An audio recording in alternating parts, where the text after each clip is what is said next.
patient with them. Unfortunately, the exact opposite is the case. Because we know when these kids started out, a lot of these kids, man, they weren't exactly masjid kids, if you know what I mean.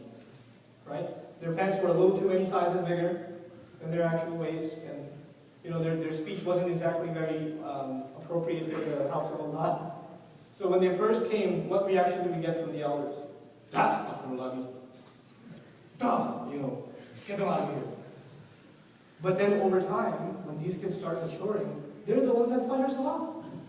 They're the ones that are making, that are giving Qiyam al-Layl life in the masjid. Incredible. But we have to allow them to flourish and to grow.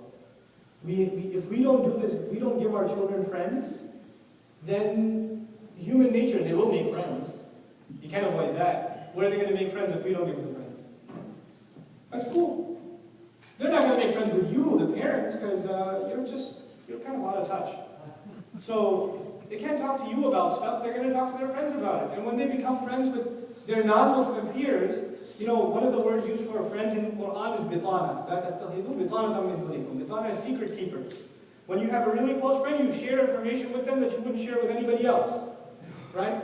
And Allah says, do not take secret, closely guarding secret friends from other than yourselves, meaning non-Muslims. Why? Allah says, لَا يَأْكُلَكُمْ خَبَالًا. They will leave no stone unturned in trying to harm you. وَدُّ مَا عَنِتُّمْ. They want what will harm you. Now this means two things. One, they might actually want to harm you. And two, the kind of advice they will give will be non-Muslim kind of advice. And that kind of advice can only what? It can only harm you. It can't benefit you. It can only harm you. وَدُّ مَا عَنِتُّمْ. So you have this idea of developing friendship is at the heart of fixing the character of our children. That's the first part of the revolution that I was sharing with you. The second part is exposing our children to real life. One of my dear friends and actually future students, Dr. Iqbal, who lives in Euless, in the halfway through Ramadan, he went to Pakistan to help with the flood victims. And he just got back. And it's hard to ask him how are things. Wallahi, it's hard to talk to him. The man can't say a sentence without starting to cry. You know, he's a recently moved physician here in our community. He used to live in Connecticut. And he wanted to go and help. He came after 2 weeks. And so one of our friends told him, so we have it good here, huh? One of the, in America, we have it good. He said, no, we don't have it good. We're living in Jannah.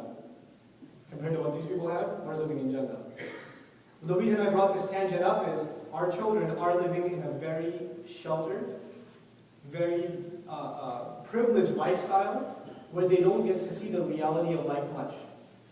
To them, the worst thing that ever happened to them was my dad got me a 2004 BMW 5 Series instead of a 2008 BMW 5 Series.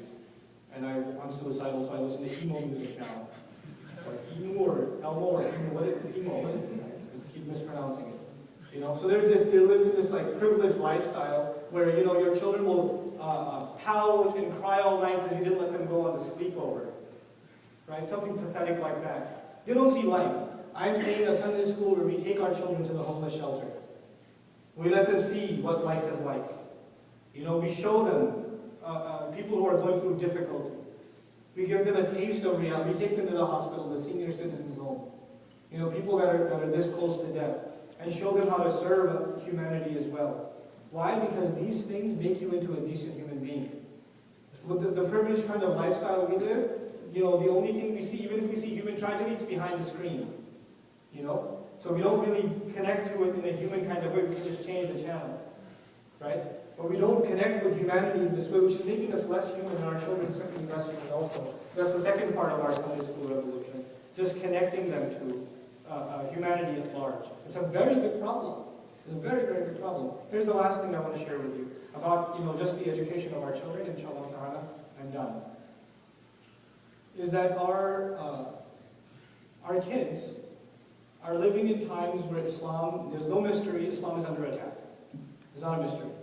Islam is being humiliated and insulted on national television, on virtually every Christian channel there is on the radio and online, and attack websites and contradictions in the Quran and all kinds of insults against Allah's Messenger. They're not weirdo side websites, they have become mainstream. They have become mainstream, commonplace. And our children are being raised in a time where, you know, being called Muslim is very offensive. You Muslim, what you call me? You know, It's like a really bad thing. Because, you know, if somebody called the president a Muslim, he'll have to come out, which he did, on national television, and his secretary will have to come and say in a press release from the White House, no, the president goes to church every week. This happened about less than a month ago. Because you can't, what's so bad about being a Muslim, like, you know? Like Colin Powell said, okay, so he's not a Muslim, but what if he was? But the idea is it's becoming a slur, it's becoming something dirty, it's becoming something un-American and beneath America to be Muslim, right? And our children are being raised in this society, where Islam is not associated with pride and strength, it's being associated with humiliation. One of the jobs of Islamic education is to raise our children in a way that they don't see izzah, they don't see dignity and pride and self-respect with anything else except Islam. Their dignity, their pride, you know, their sense of self, their joy, it comes from Islam. Their confidence comes from Islam. Everything, and they're so strong in this Islam, when they see anything other than Islam, they look at it and say, how pathetic. What great thing Allah has given us, and how poor are these people that are lost in the darkness of shirk, that are lost in the kufr. Look at how sad these people are. Instead of wanting to be like them, our children should be raised in a way where we feel sorry for people who are in darkness. They live lives like animals live, you know? And Allah Azza wa Jalla tells us that. He tells us about them. You know, يَأْكُلُوا وَيَتَمَتَّعُوا كَمَا تَأْكُلُ الْأَنْعَامُ. Let them eat and enjoy like cattle eats and enjoys. Let them be like animals. In Surah Al-Rahman, you know one of the punishments of people who are being thrown in hell, you know what it is? They get grabbed from their head and their legs together.